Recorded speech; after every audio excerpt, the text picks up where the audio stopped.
اعوذ باللہ من الشیطان الرجیم بسم اللہ الرحمن الرحیم الحمد للہ الذی علا فی توحدہ ودنا فی تفردہ وجلا فی سلطانہ وعظما فی ارکانہ لا الہ الا ہوا لم یلد ولم یولد ولم یکن لہ کفوا احد الذي جعلنا من المتمسكين بولایت علی بن ابی طالب الصلاة والسلام على سیدنا و نبینا ابی القاسم محمد صلی علی محمد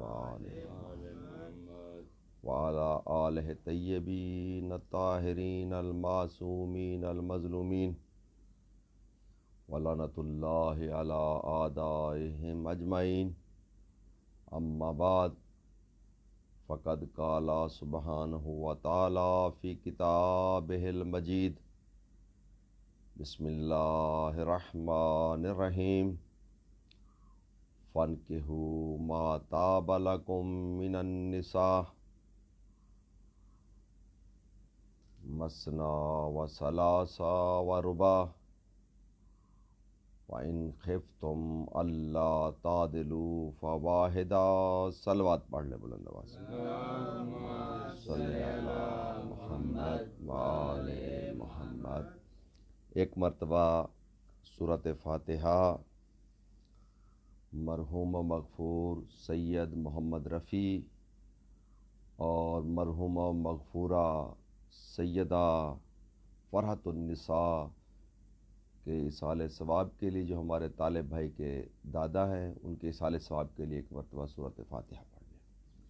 بسم اللہ الرحمن الرحیم الرحمن ایاک نعبد و ایاک نستعین اهدنا الصراط المستقیم صراط الذین انعمت علیہم۔ بار آل محمد کا واسطہ، اس سورہ کا ثواب، اس ذکر اذکار جو ہم شروع کر رہے ہیں، آپ کے اذن سے، اللہ کے اذن سے، میرا کریم اللہ اس کا ثواب سید محمد رفیع مرحوم و مغفور کو عطا فرما، اور سیدہ فرحت النساء مرحومہ مغفورہ کی روح کو عطا فرما، اور ان کے مرحومین کو، ان کے جتنے بھی مرحومین اپنے طالب بھائی کے اس دنیا سے چلے گئے ہیں، اور ان کو اپنی جوار رحمت میں جگہ عطا فرما، اور تمام مومنین کو اس وبائی امراض سے نجات عطا فرما، اور خصوصاً جو مریض ہیں ان کو صحت کاملہ عاجلہ عطا فرما، اور جو مومنین جہاں بھی ہیں ان کو اپنی حفظ و امان میں رکھ، آمین۔ اللہم صلی علی محمد وآل محمد وعجل۔ نعرہ تکبیر، نعرہ تکبیر، نعرہ رسالت، نعرہ رسالت، نعرہ حیدری، نعرہ حیدری، باواز بلند صلوات صلی اللہ۔ سامعین محترم، میں نے آپ کے سامنے قرآن مجید لا ریب کتاب کی ایک آیہ مجیدہ کی تلاوت کا شرف حاصل کیا ہے، جس میں ارشاد ذات واجب ہے کہ تم نکاح کرو عورتوں سے 2، 3 اور 4۔ فَإِنْ خِفْتُمْ، اگر تمہیں ڈر ہو کہ اللہ تعدلوا، کہ تم عدل قائم نہیں رکھ سکتے، فواحدہ، پھر تمہارے اوپر ایک ہی نکاح کافی ہے۔ انشاءاللہ اس کی تشریح کروں گا۔ اس سے پہلے میں آج کے موضوع کی طرف آتا ہوں کہ آج ہمارا موضوع ہے ام الائمہ جناب خدیجۃ الکبریٰ سلام اللہ علیہا۔ میں چاہتا ہوں کہ آج کچھ اس ہستی کے بارے میں کچھ آپ لوگوں کو میں آگاہ کروں، کچھ اس ہستی کے بارے میں جو محسنہ اسلام ہے، اس بی بی کے بارے میں کہ جس کا اسلام مکروز ہے، اور آج تک اور جب تک اسلام ہے بی بی خدیجۃ الکبریٰ کا مکروز رہے گا۔ اس بی بی کے بارے میں مشہور ہے کہ یہ ملکۃ العرب کے نام سے یہ بی بی مشہور تھی، یعنی کوئن آف عرب، ملکۃ العرب کے نام سے۔ آپ اندازہ کریں کہ بہت کم لوگ اس بی بی کے بارے میں، مسلمان اس کا ذکر کرتے ہیں ام المومنین کے بارے میں، لیکن یہ عجیب کہانی ہے اس پاک بی بی کی۔ اس بی بی کی جو تجارت تھی، بس میں تھوڑا سا آپ کو بتاتا چلوں کہ یہ محسن اسلام کس طرح ہے۔ یہ بی بی کہ روایات میں ملتا ہے کہ 80,000 اونٹ حجاز سے شام کی طرف جایا کرتے تھے تجارت کے سلسلے میں۔ 80,000 اونٹ،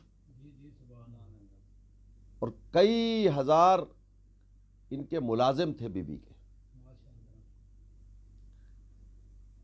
جب بی بی نے رسول اللہ کو اپنا تجارت کا مال دے کر بھیجا تو ان کا ایک غلام بھی ساتھ تھا، اور جب وہاں پر شام میں تجارت کا یہ مال بکا، رسول اللہ واپس آئے، اور بی بی نے ان کو ملازم نہیں رکھا، بلکہ بی بی نے ان کو اپنا پارٹنر رکھا تھا کہ تجارت کا مال میرا ہوگا، اور ایمانداری اور ذہن جو ہے نا وہ سرکار محمد مصطفیٰ کا ہوگا۔ تو اس کا مطلب ہے کہ تجارت کے لیے مال کا ہونا بھی ضروری نہیں ہے کہ پیسے ہوں تو تجارت ہوتی ہے، عقل بھی استعمال کی جا سکتی ہے۔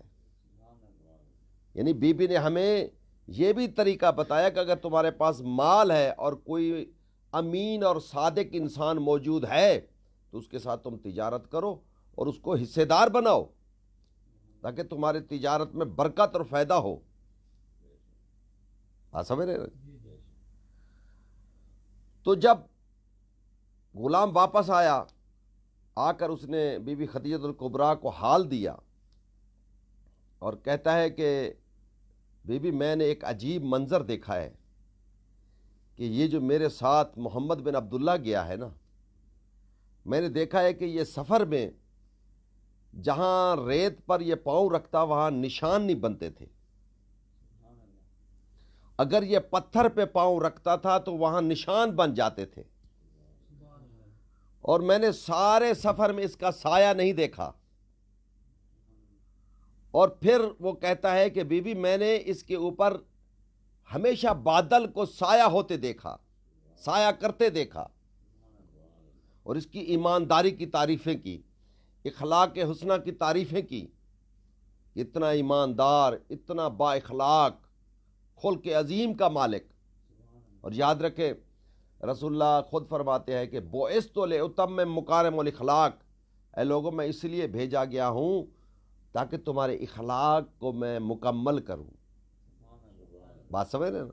یہ بات ذرا غور کریں آپ کہ بعثت کا مطلب تکمیل اخلاق ہے، تاکہ تمہیں پتہ چلے کہ تم نے سوسائٹی میں کیسے زندگی گزارنی ہے، کیسے لائف گزارنی ہے۔ یعنی اخلاق کو اتنی اہمیت ہے، اسی لیے قرآن مجید میں اللہ تعالیٰ فرماتا ہے کہ یہ خلق عظیم کا مالک ہے میرا نبی۔ اور اسی طرح جو علماء ہیں ان کو بھی چاہیے، کیونکہ علماء کہتی ہے العلماء ورثۃ الانبیاء، ہم انبیاء کے وارث ہیں، تو رسول اللہ کے خلق کو اپنائے، وہ اتنے خوبصورت انداز میں وہ تبلیغ کریں کہ لوگ آپ کی بات سنیں، آپ کی بات کو سمجھیں، آپ کے وہ قریب ہوں۔ اسلام قطعاً اس چیز کی آپ کو اجازت نہیں دیتا کہ آپ ان سے بد اخلاقی سے پیش آئیں۔ اگر کوئی ایسا کوئی بے دین بندہ ہے تو اپنے اخلاق کے ذریعے سے، کردار کے ذریعے سے اس کو اپنے قریب کریں آپ۔ تو اس غلام نے آ کر جب واقعہ سنایا تو بی بی کو وہ گوہر نایاب مل گیا جس کی تلاش میں بی بی تھی، ملکۃ العرب تھی۔ اور اس بی بی کو بڑے اس زمانے کے لوگوں نے کہا کہ ہم نکاح کرنا چاہتے ہیں، لیکن بی بی نے انکار کیا۔ یہ اللہ کی مصلحت دیکھیں آپ۔ اور بی بی کا خود قبیلہ بھی بہت بڑی فضیلت والا قبیلہ تھا، اور رسول اللہ کا قبیلہ بھی بڑی فضیلت والا قبیلہ ہے جس کو اللہ نے چنا ہوا ہے۔ تو بی بی نے اپنی ایک سہیلی جس کا نام نفیسہ ہے اسے مشورہ کیا، اور بی بی نے پیغام بھجوایا رسول اللہ کے پاس۔ آپ اندازہ کریں مصلحت خداوندی کہ اگر رسول اللہ پیغام بھیجتے تو لوگ کہتے کہ محمد نے دنیا کی لالچ میں آ کے کیا ہے، نعوذ باللہ۔ لیکن بی بی نے پیغام بھیجا تاکہ دنیا یہ نہ کہے کہ محمد نے پیغام بھیجا تھا، بلکہ بی بی نے پیغام بھیجا اپنی سہیلی نفیسہ کے ذریعے سے۔ تو رسول اللہ نے، اور یاد رکھیں کہ دین میں اب بھی جب یہ آفر کی جاتی ہے، سیغے پڑھے جاتے ہیں نکاح کے، تو عورت کی طرف سے نکاح پڑھے جاتے ہیں، اور ایکسیپٹنس جو ہوتی ہے وہ مرد کی طرف سے ہوتی ہے کہ میں قبول کرتا ہوں۔ بات سمجھ رہے ہیں؟ یہ وہی سنت ہے تاکہ یہ سنت خدیجۃ الکبریٰ قیامت تک رہے۔ بی بی نے پیغام بھجوایا، اور پھر رسول اللہ نے اپنے چچا سے مشورہ کیا کہ مجھے یہ پیغام آیا ہے، آپ کی کیا رائے ہے؟ تو جناب ابو طالب کیسے انکار کر سکتے تھے؟ اتنی عظمت والی بی بی۔ آپ اندازہ کریں، میں جو اب ایک جملہ کہنے والا ہوں اس پر ذرا غور کریں کہ جس کے صدقے میں کائنات خلق ہوئی ہے، لولاک لما خلقت الافلاک، جو اللہ کی معرفت کا سبب ہے کہ میرا حبیب، میں نے چاہا کہ میری معرفت ہو، خلق تو کا یا محمد، اے محمد میں نے پھر تجھے خلق کر دیا۔ وہ مصطفیٰ جو اتنا کامل اور اکمل ہے، اللہ نے اس کو اتنا کامل اور اکمل بنایا ہے۔ اللہ فرماتا ہے کہ تم دیکھو گے اسے اور مانو گے مجھے۔ یہ اتنا کامل اور اکمل ہے۔ اس محمد مصطفیٰ کو جب آفر کی اور پھر جناب ابو طالب راضی ہوئے، تو آپ اس بات پہ اندازہ کریں کہ وہی مصطفیٰ جب دھلا بن کے نکلا کیا منظر ہوگا۔ ہاں، کبھی آپ نے نہیں سنا ہوگا کہ کسی مسلمان نے اپنی تقریروں میں ایسی گفتگو کی ہو کہ مصطفیٰ کس کے گھر سے دھلا بن کے نکلے۔ کیوں؟ کہ وہ گھر تھا ابو طالب کا،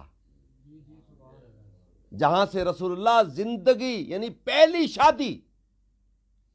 لوگ کہتے ہیں نا کہ جناب فلاں شادی پہ ہمیں بڑا فخر ہے، فلاں شادی پہ رسول اللہ کی بڑا فخر ہے۔ بھائی ذرا غور کرو کہ رسول اللہ کی پہلی شادی یعنی رسول اللہ کنوارے ہیں، اور وہ شوہر بننے جا رہے ہیں خدیجۃ الکبریٰ کے۔ ہاں، میں کہتا ہوں آپ لاکھ یہ بات کریں کہ فلاں بی بی کی عظمت، بے شک اس میں کوئی شک نہیں، لیکن ایک بات میری اپنے ذہن میں رکھ لے کہ کنوارا شوہر ملا ہے تو خدیجۃ الکبریٰ کو ملا ہے رسول اللہ کی صورت میں۔ یہ کتنی بڑی عظمت ہے۔ اور پھر اس شادی کا اسی لیے ذکر نہیں کیا جاتا، اس میں بڑی راز کی باتیں ہیں کہ کس کے گھر سے دھلا بن کے نکلا مصطفیٰ؟ ابو طالب کے گھر سے۔ صدقے کی اشرفیہ کس نے پھینکی رسول اللہ کے اوپر؟ ابو طالب نے۔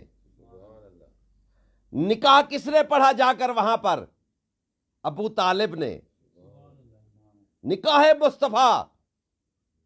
اب یہ دیکھیں نا کہ یہ ایک دستور ہے زمانے کا کہ ہر بندہ اپنے مسلک کے نکاح خواہ کو بلاتا ہے۔ شیعہ ہے تو وہ شیعہ کو بلاتا ہے، اگر کوئی دیوبندی ہے تو دیوبندی کو بلاتا ہے، اگر کوئی اہل حدیث ہے وہ اہل حدیث کو بلاتا ہے۔ تو رسول اللہ کا نکاح پڑھانے والا بھی وہ تھا جو رسول اللہ کے مسلک کا تھا۔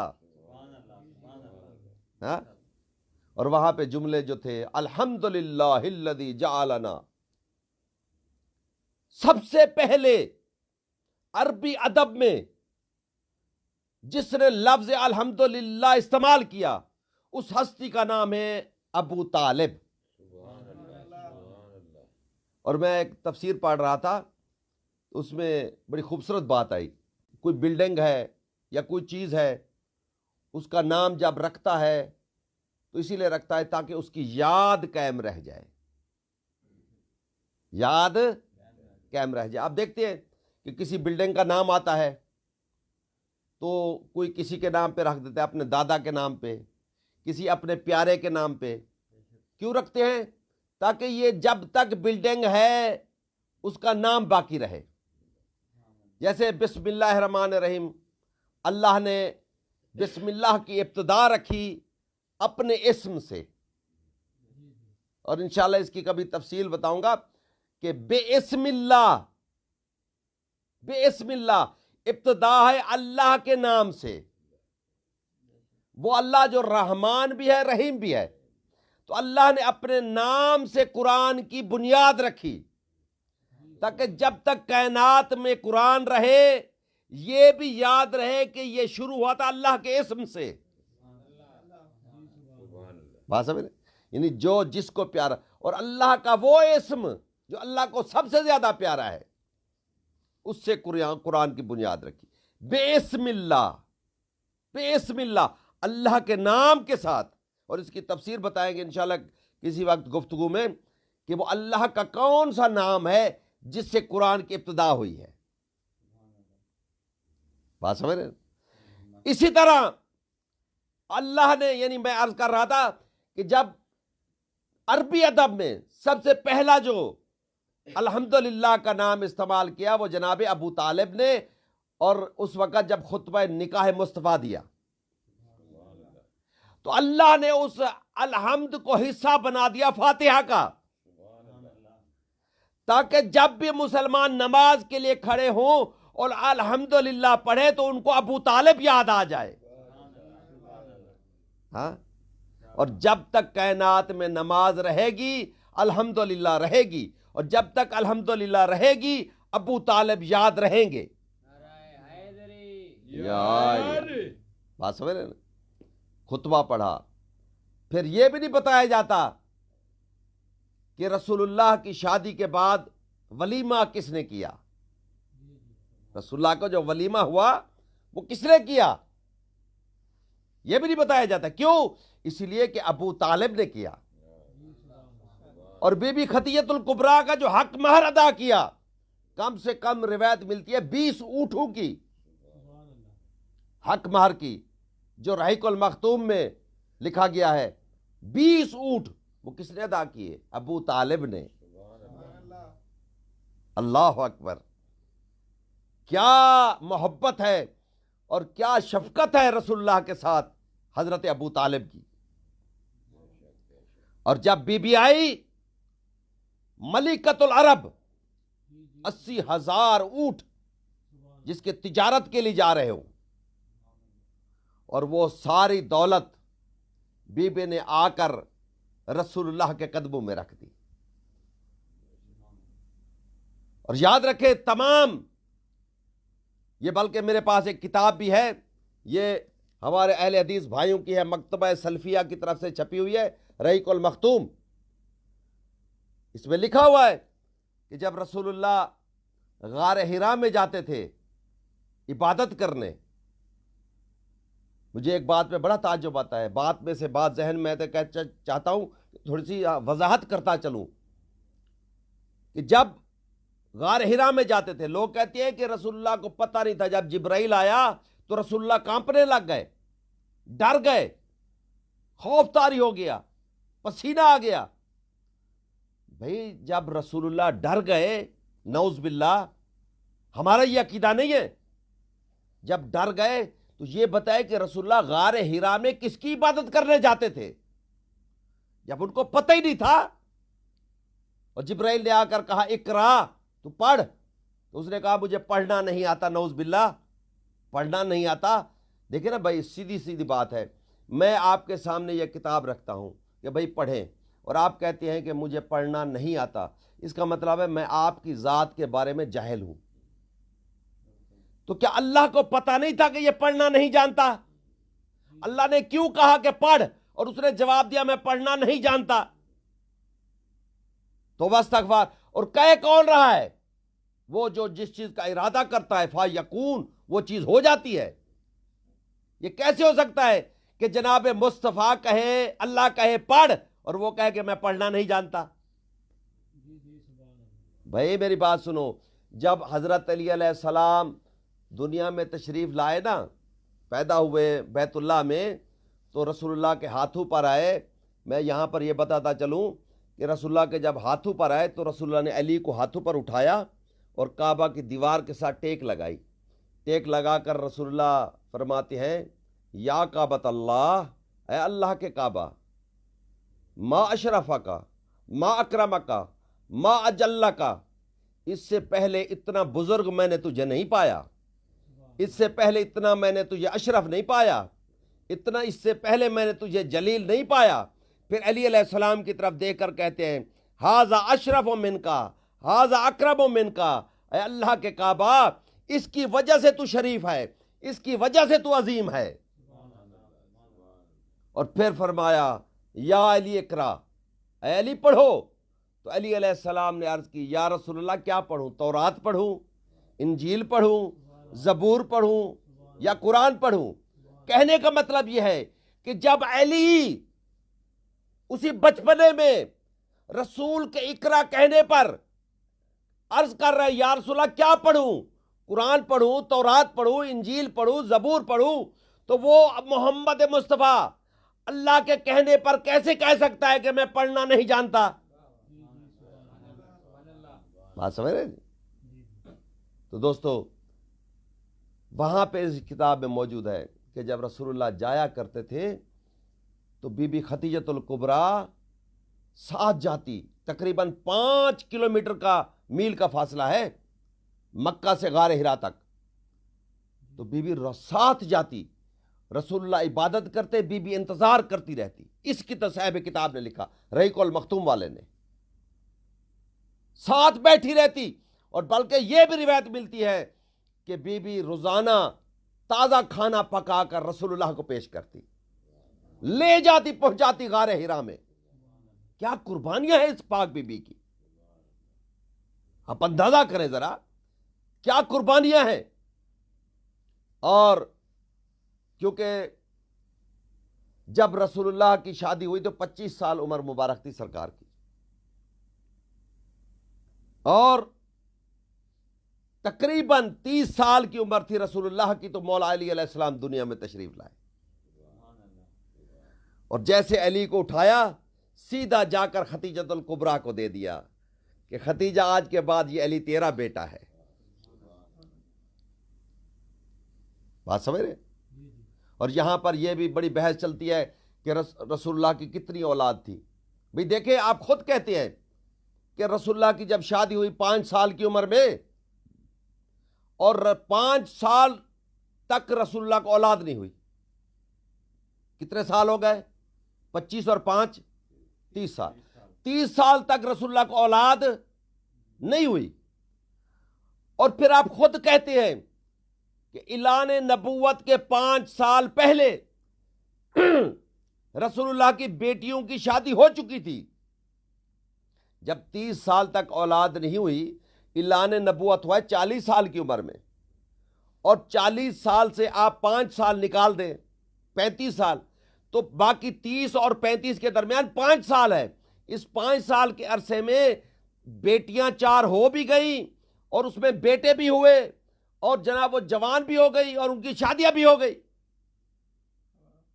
یہ ہے درایت، تو ماننا پڑے گا کہ رسول کی ایک بیٹی تھی۔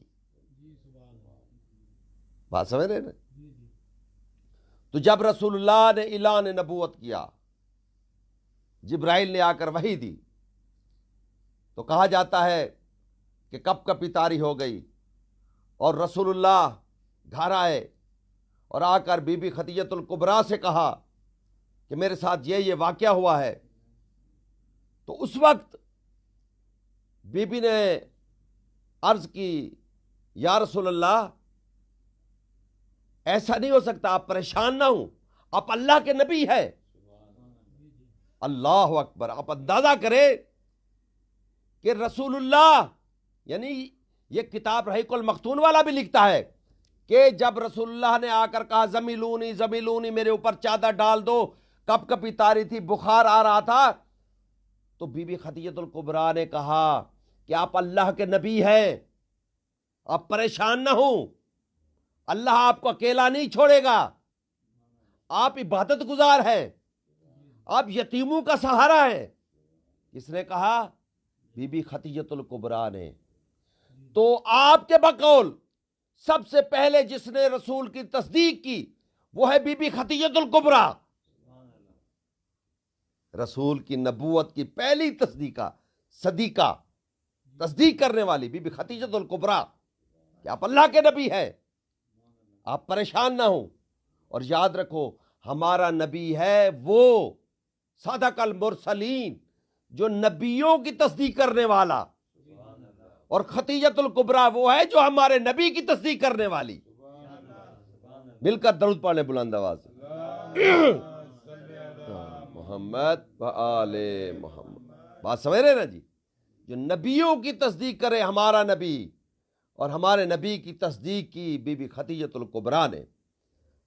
اور جب کسی نے کہا کہ آپ اس کی بڑی یاد کرتے ہیں، خدیجہ کو بڑے یاد کرتے ہیں، تو رسول اللہ نے ایک آہ بھر کر رسول اللہ فرماتے ہیں کہ خدیجہ جیسی بیوی مجھے اللہ نے نہیں عطا کی۔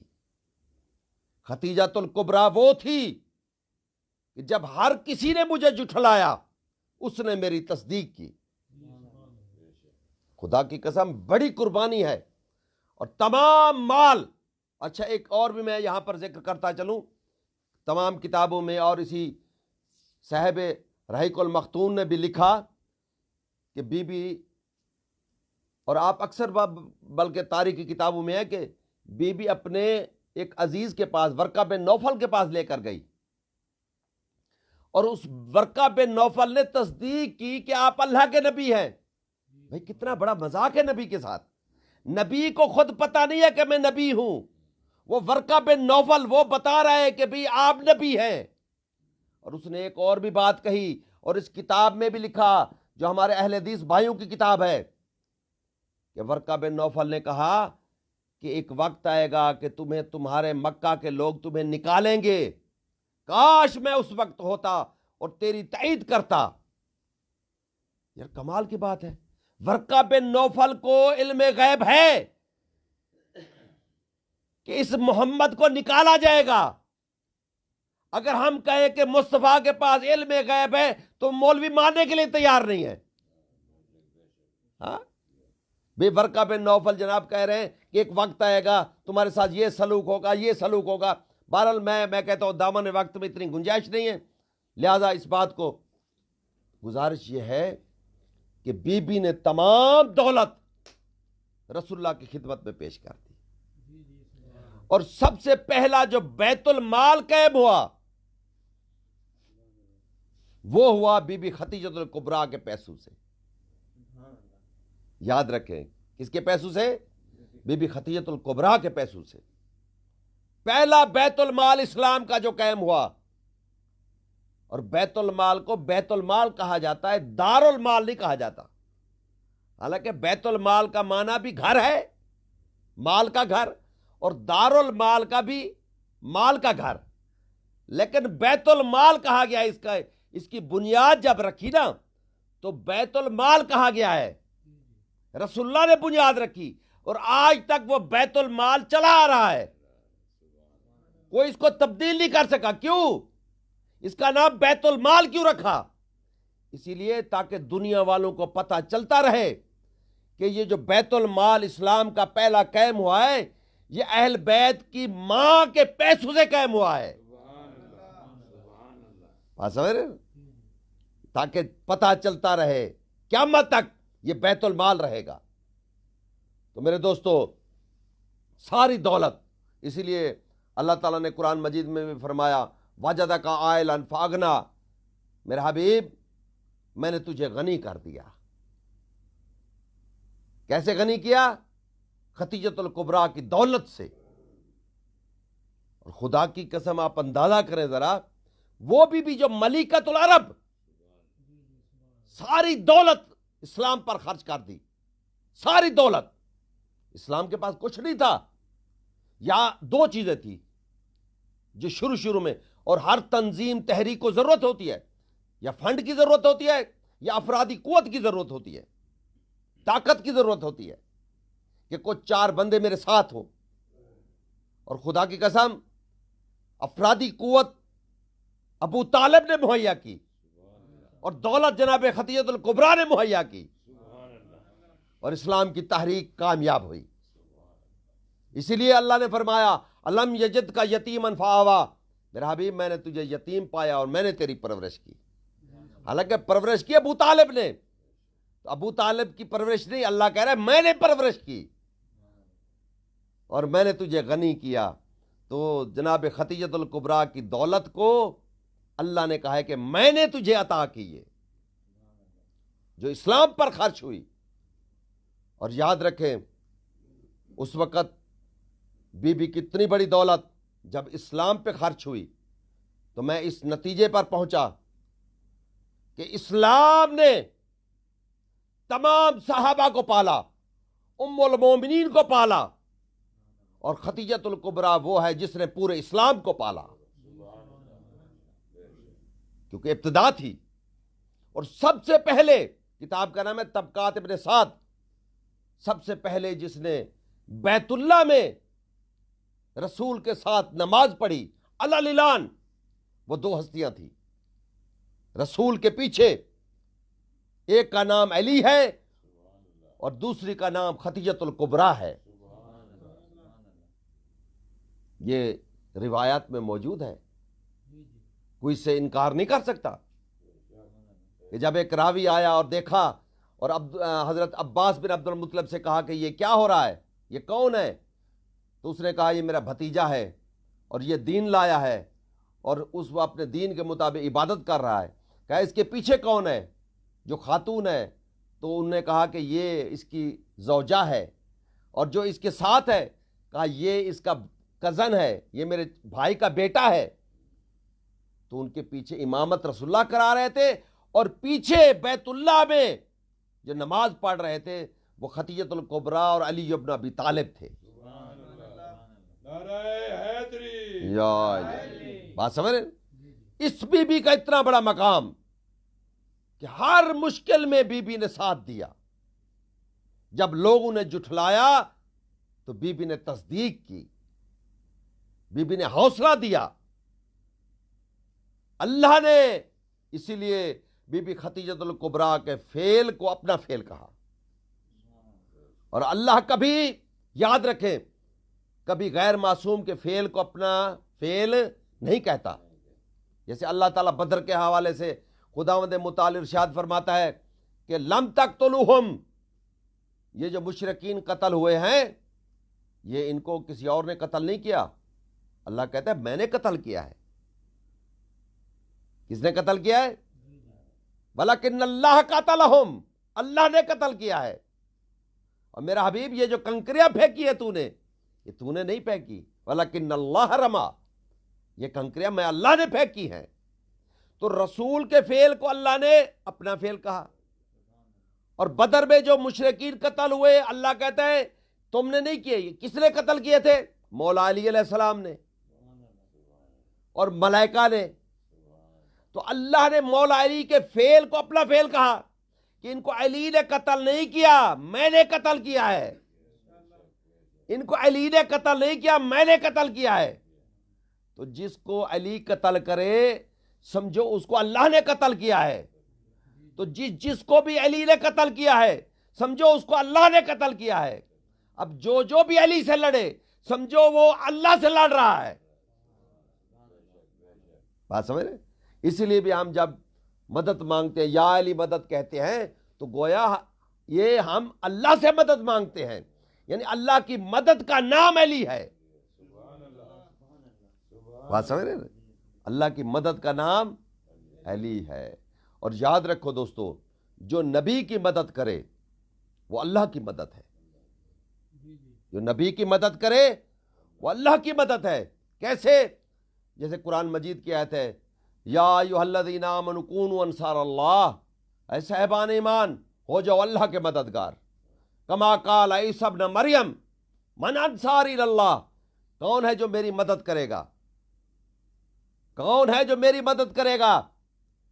قال الحواریون، حواریون نے کہا نحن انصار اللہ. حالانکہ عیسیٰ نے کہا کون ہے جو میری مدد کرے گا، لیکن حواریون نے کہا کہ ہم ہیں اللہ کی مدد کرنے والے. کیا مطلب؟ عیسیٰ کی مدد اللہ کی مدد ہے، اور جس نے بھی مدد نبی کی اللہ تعالیٰ فرماتا ہے فآمنت، وہ صاحبان ایمان ہو گیا.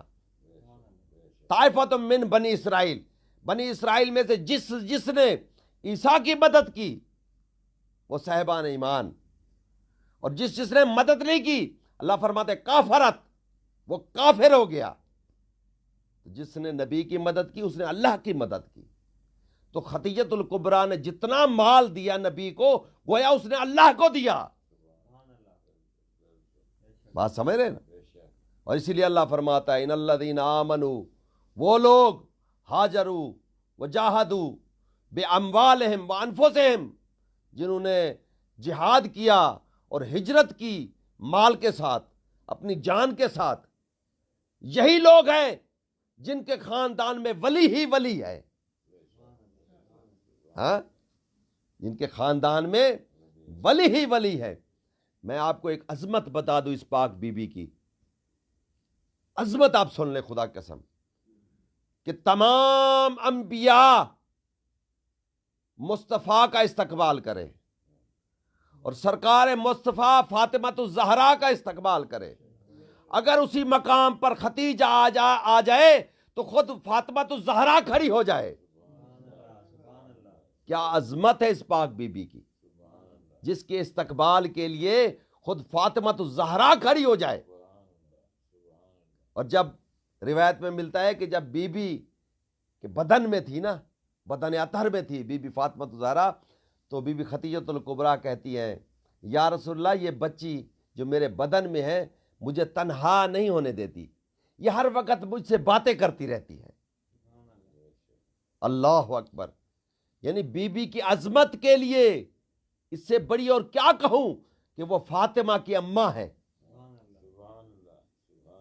اور ام الائمہ ہے.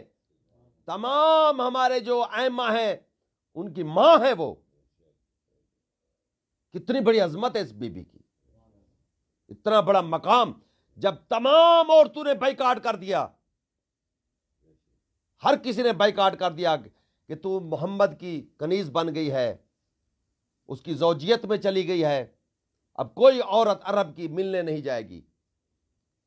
تو اس وقت روایت میں ملتا ہے کہ بی بی حوا، آسیہ، بی بی کلثوم، جناب موسیٰ کی بہن بی بی مریم، یہ سب دائی بن کر آئی بی بی خدیجۃ الکبریٰ کے پاس جب بی بی فاطمۃ الزہرا کی ولادت کا وقت تھا. یہ عظمت ہے اس بی بی کی، یہ مقام ہے اس پاک بی بی کا. اور دیکھیں میں نے آپ کے سامنے قرآن مجید کی آیت پڑھی، اللہ تعالیٰ فرماتا ہے فَانْكِحُوا مَا طَابَ لَكُم مِّنَ النِّسَاءِ، کہ تم نکاح کرو عورتوں سے 2 3 4. اگر تم خوف زدہ ہو، ڈر میں ہو کہ تم عدل قائم نہیں رکھ سکو گے، فَإِنْ خِفْتُمْ أَلَّا تَعْدِلُوا فَوَاحِدَةٌ، پھر تمہارے لیے ایک نکاح ہے. یاد رکھو، یہ مولوی ایسے ڈنڈی نہ مارے کہ جناب 4 نکاح جائز ہے، لیکن اگر عدالت نہیں ہے تو پھر ایک. یہ قرآن کا فیصلہ ہے. اب سمجھ میں آیا دوستو کہ اگر عدالت نہیں ہے تو پھر ایک نکاح. اب سمجھ میں آتا ہے. سب سے زیادہ یہاں پر میں یہ بھی ذکر کرتا چلوں، تقریباً 28 سال رسول اللہ کی زوجیت میں ہے خدیجۃ الکبریٰ. 28 سال کے عرصے میں رسول اللہ نے دوسری شادی نہیں کی. کیوں؟ قرآن کا فیصلہ ہے، ان خفتم اللہ تعدلو، اگر تمہیں خوف ہے عدالت کا کہ عدل قائم نہیں ہوگا تو پھر ایک۔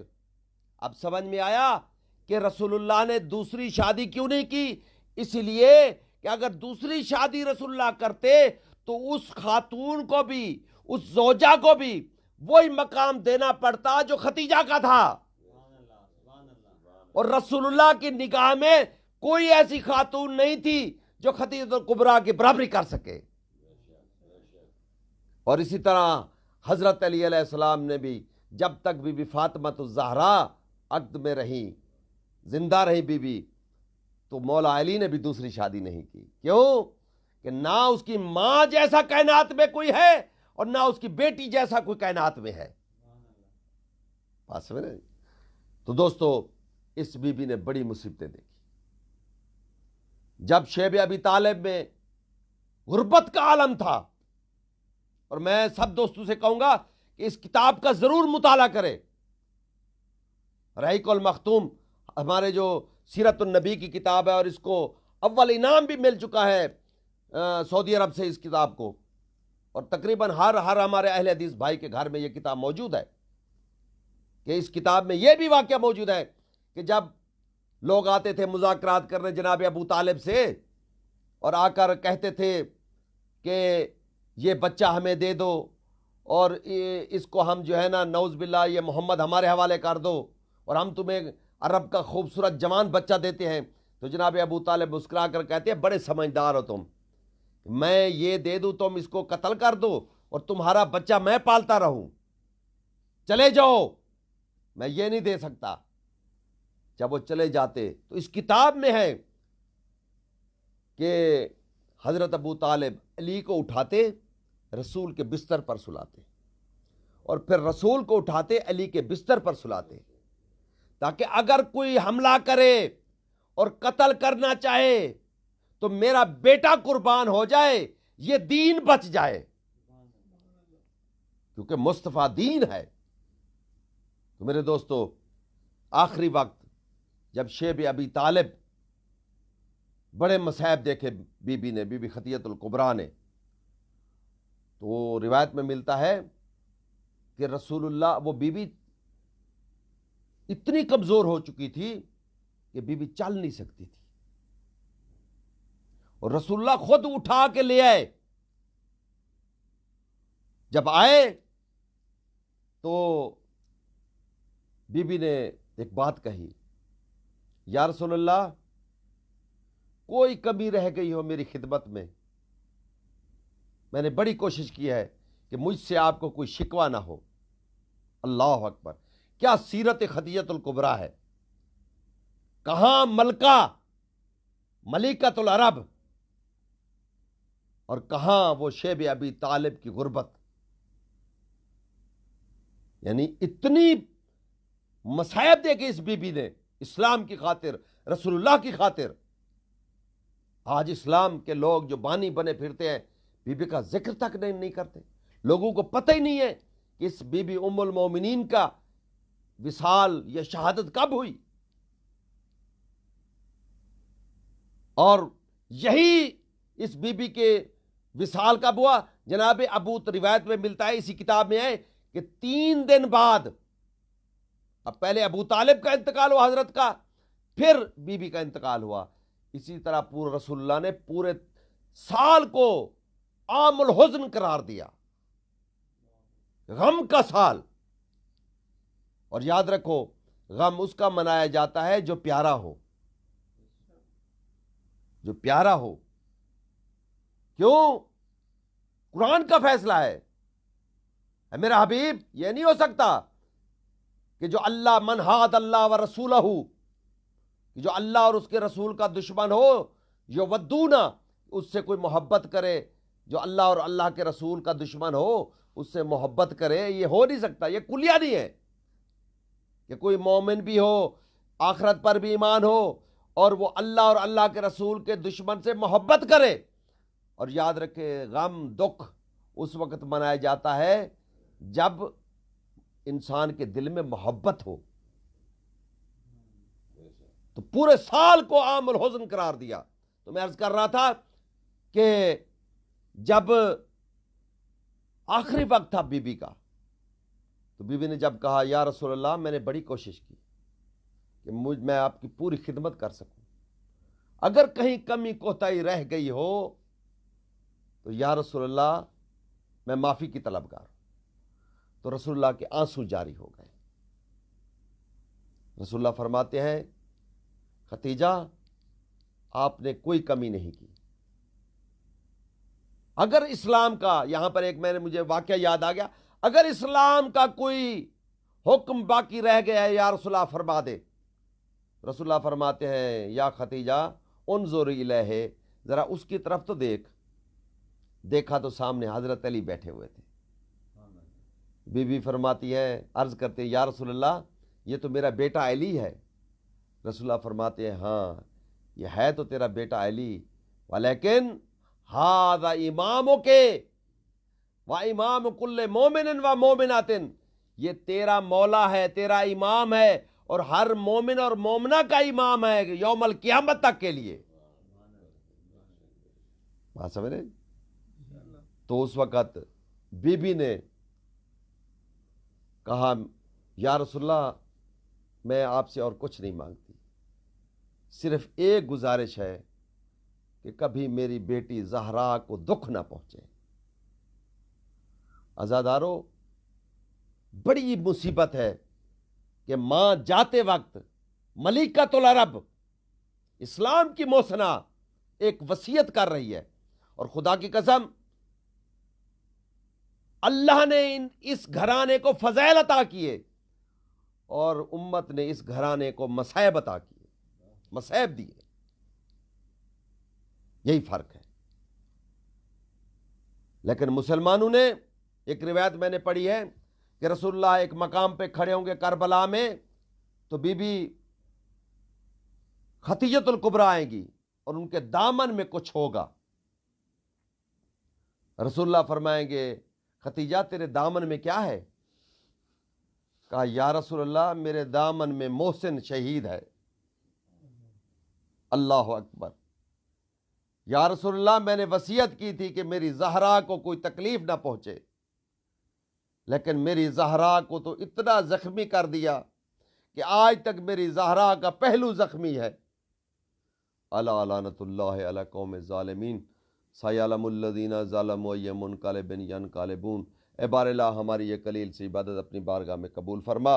اے بار الہ اس ذکر و اذکار کا ثواب مرحوم و مغفور سید محمد رفیق کی روح کو عطا فرما، اور سیدہ فرحت النساء کی روح کو عطا فرما، اور تمام مرحومین جو دنیا سے مومنین چلے گئے اس ایام میں ان کی روح کو عطا فرما۔